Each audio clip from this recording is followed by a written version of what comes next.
Hello, bachcho. Let's read the question. The question says, while on an excursion to a hill station, some of the children developed allergic symptoms. List any two anti-allergens. So बच्चों हमें question में ये बोला गया है कि जब कुछ बच्चे हिल स्टेशन पे एक्सकर्जन के लिए जाते हैं तो उनमें डेवलप होते हैं कुछ एलर्जिक सिम्टम्स. हमें लिस्ट आउट करने हैं दो एंटी एलर्जेंस. सो हमारे इस क्वेश्चन का जो की कॉन्सेप्ट है, की concept that is allergic reactions. Allergic reactions जिसको बेसिकली हम बोलते हैं एलर्जी. तो ये एलर्जिक रिएक्शंस क्या होते हैं बच्चों? एलर्जिक रिएक्शंस किसी भी एक पर्टिकुलर पर्सन को तब होते हैं when a person is allergic to a particular allergen. यानी कि जब भी एक person, when a person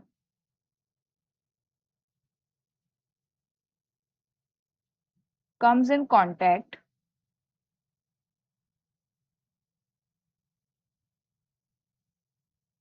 with a particular substance जिसको बोला जाता है allergen, with a particular allergen जो कि एलर्जी कॉज करता है,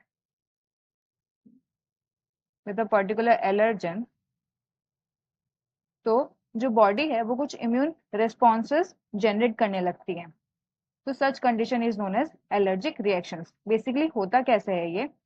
से सपोज एलर्जन जैसे कि पॉलन, अगर वो बॉडी में एंटर कर जाए तो pollen enters into the body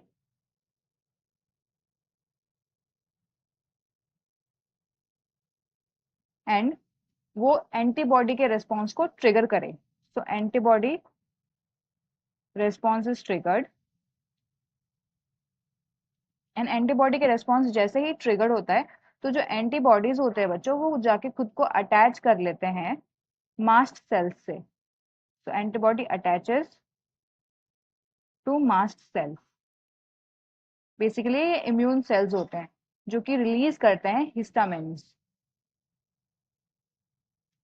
release करते हैं हिस्टामिन्स. एंड ये जो हिस्टामिन्स होते हैं बच्चों ये क्या करते हैं? ये histamines they are responsible for inflammation. यानी कि बॉडी में जो इन्फ्लेमेशन, जो अनकंफर्टेबलनेस, जो इरिटेशन होती है उसके लिए हिस्टामिन्स रिस्पॉन्सिबल होते हैं. तो ये हिस्टामिन्स क्या करते हैं?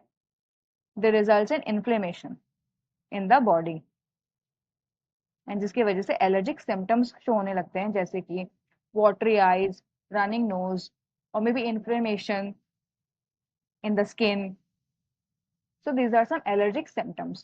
Now, इनको ट्रीट करने के लिए, इन एलर्जिक सिम्टम्स को ट्रीट करने के लिए अगर हम बात करें एंटी एलर्जेंस के बारे में बच्चों, so there are two anti allergens that are used to treat this allergic symptoms. Basically ये जो एंटी एलर्जेंस हैं ये हिस्टामिन्स के अगेंस्ट रिएक्ट करती हैं. So these are antihistamine tablets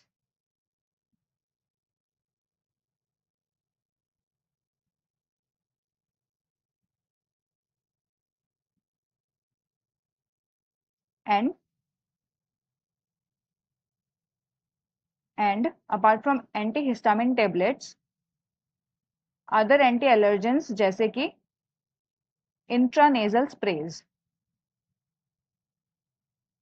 intranasal sprays basically इसमें प्रेजेंट होता है एंटीहिस्टामिन्स जो कि हिस्टामिन की एक्टिविटी को रिड्यूस कर देता है, खत्म कर देता है, जिसकी वजह से इरिटेशन, इन्फ्लेमेशन नहीं होता. So the two anti allergens जो क्वेश्चन में हमसे पूछा गया है that are antihistamine tablets and intranasal sprays. So I hope you have understood the concept well. Best of luck.